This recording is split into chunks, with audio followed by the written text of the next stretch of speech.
So, what's up sa inyo mga tit kuya? Ako nga pala si Kuya Len at nagbabalik tayo ngayon dito sa Roblox Arise Crossover. At makikita nyo mga tit kuya, nag-update na po yung laro. Actually, kala ko kahapon yung update.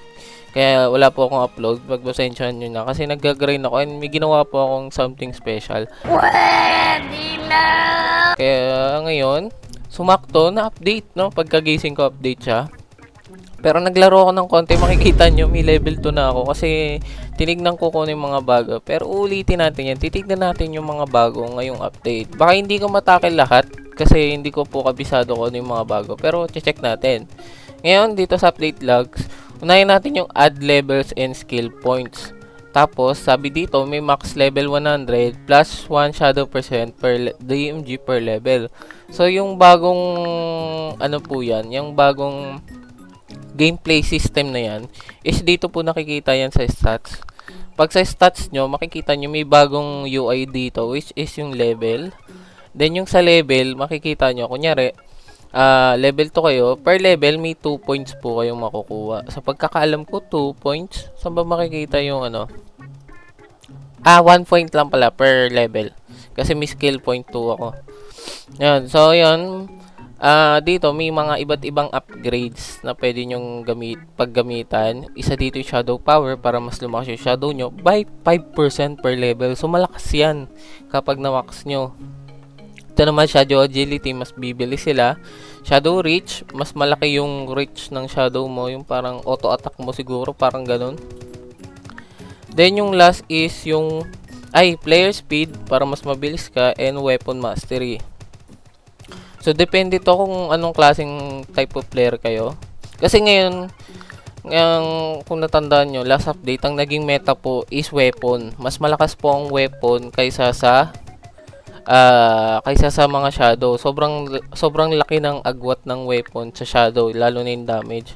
Ngayon, nilagyan nila ng shadow power, tapos may 5% increase po yan. Baka makahabol na po yung shadow sa mga weapon ngayon pag max level. Kasi 0.5% lang po ang weapon mastery eh. Hindi ko pa po alam kasi kita nyo naman level 2 pa lang ako. And wala pa akong namamax na kahit ano. Kaya hindi ko po alam. So paano ba nakukuha po yung mga level na yan? Pag nag-dungeon po kayo, tuwing magda-dungeon po kayo, magki-clear, may levels po kayo makukuha or EXP. Hindi ko po alam kung depende sa rank ng dungeon or something. Pero may makukuha kayo. Hindi ko naman masyadong tinignan kung gaano karami. Kasi mostly mga low level dungeon lang yung nakita ko kanina. Kaya paunti-unti lang yung XP. Tapos, isa pa sa mga susunod na bago is yung sabi dito, Gem Cash Now Scale with Rank. So, kailangan makikita nyo, N rank plus na po ako. Nagpa-N rank plus na ako para sa extra damage. Kahapon to.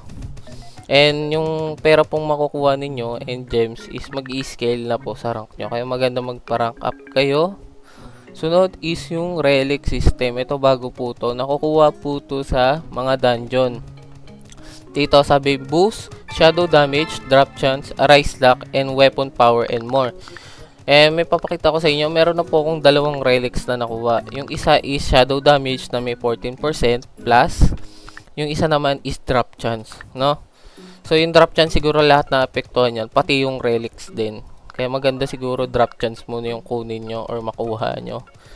Ano lang to, parang extra item para maboost lang po yung mga damage nyo or DPS nyo. And para mas mapadali, lalo na yung pag-a-arise, diba? Kunyari may gusto kong i-arise, hindi nyo makuha-kuha. Ayun, yung arise lock, pwede nyo gamitin. Magpapalit lang kayo. Sana merong yung parang feature na madali lang magpalit-palit, mag-switch-switch ng mga ng tawag dito ng relics kasi pag ito i-equip mo pa, di ba, medyo mahirap. So isa pala sa mga bago na dagdag nilang quality of life, makikita nyo sa baba meron ng auto destroy and auto arise na button. So hindi mo na kailangan may auto arise naman talaga pero may auto destroy na. Hindi mo na kailangan lagi pumunta ng settings tapos i-on yung auto destroy dito. Hindi ka na mahihirapan. Nilagyan na nila ng extra button dito para mas madali. Pero sana may keybind to. Mas madali sana kung may keybind. Yun. Pero maganda yung ginawa nila doon. Then next is yung sa may castle and dungeon changes. Grabe ito isiguro isa sa mga malaking pagbabago. Papakita ko sa inyo yung clip. Yung castle, Infernal Castle is ano na po, hindi na siya unli pa rin naman siya, pwede ka pa rin paulit-ulit, pero may bayad na po kasi siguro na-abuse nga yung kay Weasel. Tandaan nyo, tingnan naman, ang dami kong Weasel, oh. Diba? Na-abuse yung kay Weasel na pwede kang ulit-ulit quit lang nang walang bayad. So nilagyan nila ng bayad, either gems or ticket or Robux. Yung gems naman okay lang naman kung madami kang gems. Katulad ko may ano na ako, pa 4QI na ako. Okay lang pag ganun. Pero kapag wala po kayong ano, hindi ko alam kung magkano, kung nataas siya per angat mo ng level. Kunyari, floor 25 ka na, mas mahal na ganun. Medyo mahal po kasi yung sa akin eh. Isipin mo kung maka 100 akong ulit, 100 QA po yun yung mawawala sa akin. So malaki-laki din. Kaya kaya malaki po yung improvement noon. Ay, malaki po yung pagbabago noon. Pero ang kinaganda po ngayon ng castle is mas maganda na po yung drops ng castle. Sabi po dito, castle drops improve. Siguro ano, mas madami ng dinadrop na mga dust. Yun, dust. Tapos nga pala mga tit ko, inabap nila yung dust. Dati ang max na ano nito, max na tawag dito, storage mo is 1,250. Ngayon 1,500 na. So bakit kuya 1,950 sa iyo? Kasi po may Game Pass po ako, nabili ko na ulit yung bago kasi nga nag-grind po ako ng ticket off cam. Nabili ko yung plus 30%. So kapag may mga ganyan po kayo, katulad nitong 70% palalo, madadagdagan po yung mga stories ninyo. Imbis 10 lang po yung maximum nito, magiging 13. Tapos pag may 70% pa po, magiging 20 na po ang maximum niyan. Sa ticket din na dagdagan, halos lahat po ng ano nyo, lahat ng items nyo, nadagdagan po yung max limitation nya kapag binili nyo yung Game Pass. Maganda rin yung Game Pass. Kaya kung may extra ticket kayo, bili po kayo nito kasi para may store pa po kayo madami. Meron din pa po lang ano, reset stats para dito sa ano nyo, sa mga ito, para dito. If in case gusto nyo mag-focus na lang muna sa weapon, pwede nyo palibelin, tas mag-reset stats na lang kayo. Pag gusto nyo nang mag-shadow later on or may kailangan kayong i-adjust na stats, pwede kayo mag-reset point kasi nabibili po siya ng ticket. No, yan. So next,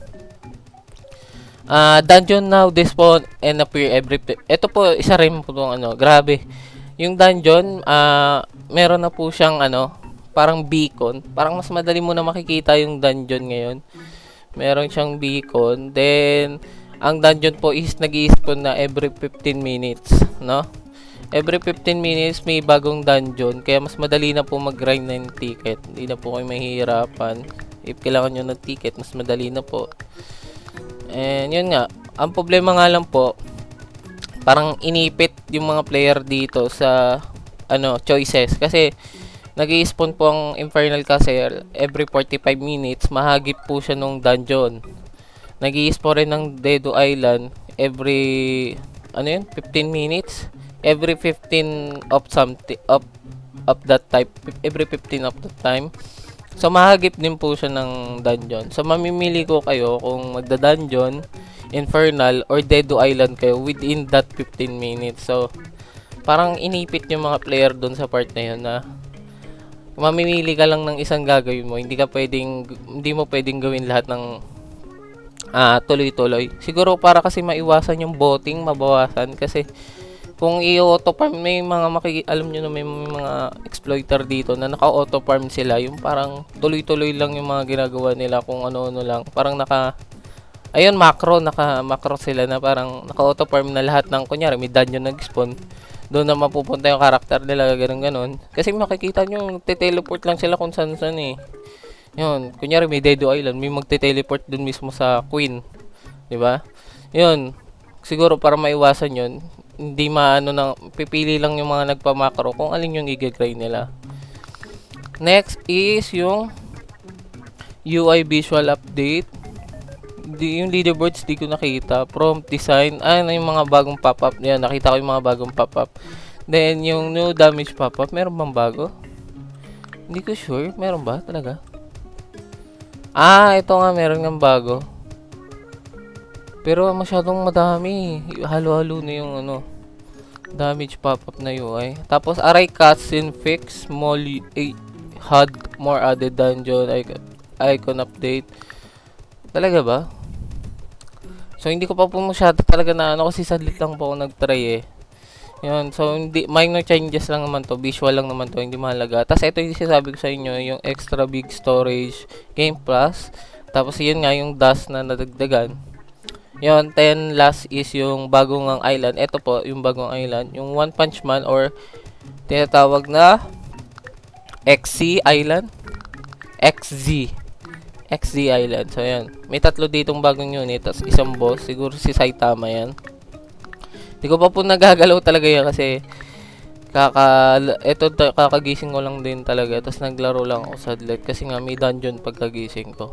Yun, so wala naman masyadong iba na bukod doon.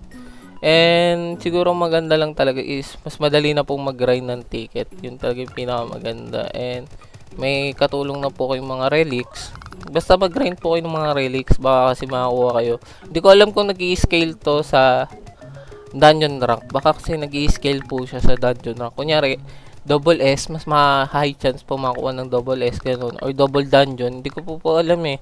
Pag nakakita po, i-re-record ko naman po. And about pala sa guild mga tit kuya.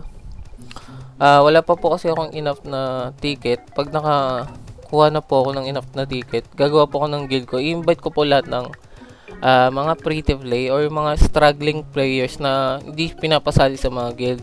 Pag nakagawa po ako ng guild, okay lang po kahit di na kayo mag-donate. Pero kung magdo-donate po kayo, mas thank you. Tatry ko po na ako lang yung gagastos kasi mag-grind din naman ako kahit papano. Basta ang i-accept ko lang po is yung mga naghihirap na mga players na talagang nag-grind pero hindi sila pinapasali ng guild kasi gento, ganon. Yung mga lang. Kasi kung malakas naman po talaga kayo and hindi nyo naman kailangan ng guild, pwede naman kayo sumali sa iba. Or yung mga solo players din, katulad ko. Kasi katulad ko po, solo player po. Wala po akong ibang kaibigan. So, kailangan ko po yung guild para makuha yung extra buff. And wala po kasi akong nag-i-invite sa akin sa guild. Yan. So, yun. Magkano lang ako, itatry ko yung mga ibang update, ibang part ng game, siguro offline. Tapos babalitaan ko kayo mga atit kuya. Huwag nyo kalimutan parangkap kasi nag-i-scale na po yung money tsaka gems sa rank. Kaya as much as possible, gawin nyo magparangkap. Ayun nga pala, mga kuya makikita nyo may 57 QI ako. Then may bagong weapon dito which is yung charge blade. Hindi ko sure kung gaano kalakas to pero try natin bumili.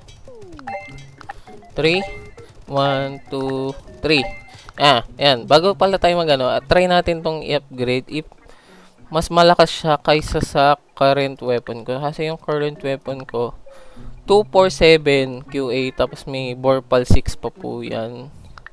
Then, itong weapon na to is 51. Ay, ang lakas pala nito. 51 QA E. 51 QA E.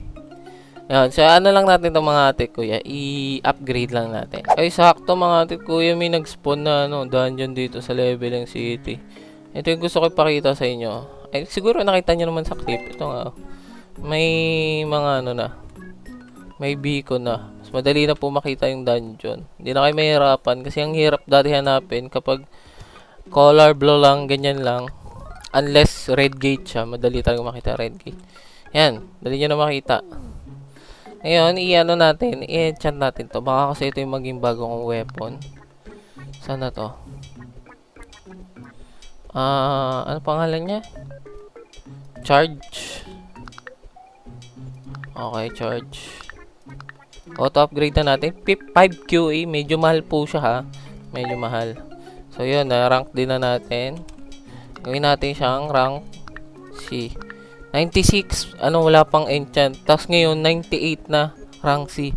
10 QA, medyo mahal ulit. Tapos ngayon, enchant natin to. Baka certain tayo. Kasi kapag mas ano to, ayan, 186. Pag maganda yung enchant ko, mas malakas to sa weapon ko. Vorpal 3, okay. Vorpal. Burning Flame, maganda kaso walang sharpness. Kailangan ko po sharpness 6. Hindi, sharpness 7 or 8. Ayan. 1.3 QI. Ang taas. Actually, pwede pa ako mag-spin kasi, ayun, 842 na lang pala. 1 point, tingin yung damage. Sana yun? 1.3 QI. Grabe po yung damage, no?